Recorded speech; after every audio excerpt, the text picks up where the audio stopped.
ভাই Bangladesh cricket team লইয়া কিছু কথা কই। হ্যাঁ, সম্ভাবনা আমি তো এত কন্টেন্ট ক্রিয়েটরও না, আবার যে ভিডিও এত মিটও করি না, আবার এত আবার বলবেন কি না কি।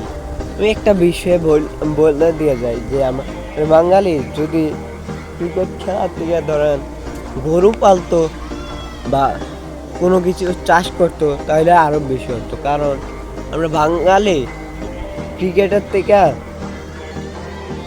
বেশি অবহেলিত কোনো কিছুতে হয়েছে না।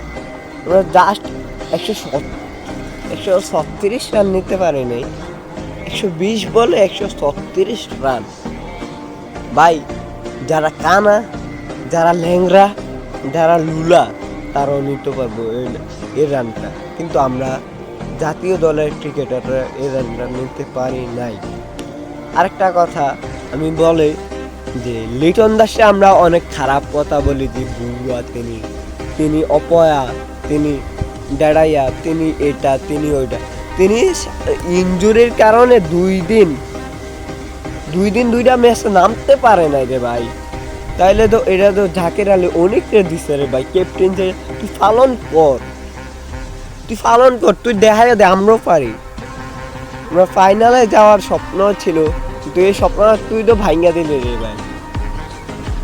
আজকে ব্যাটিং এর জন্য এত দুর্ভাগা কপাল যে আমরা বুঝি না। ইন্ডিয়ার ওরা বল ঠেক দিলে ওই 4 আর আমরা ঠেক দিলে ওই ক্যাচ আউট।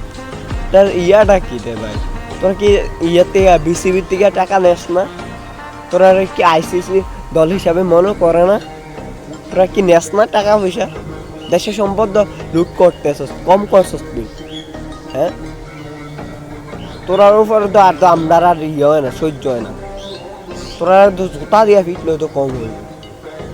তোরা তো দেশের সম্পদ লয়ে সিনিমিনি করো। তোরা তো দেশের কোনো কিছুই না। আজকে 25 বছরে একটাও এশিয়া কাপও আনতে পারস না, একটা বিশ্বকাপও না। আর শ্রীলঙ্কার মতন দেশে নিকেতে পারে, তুই আনতে পারস না কা? তোর দেশে কি হয়েছে, কি সমস্যা?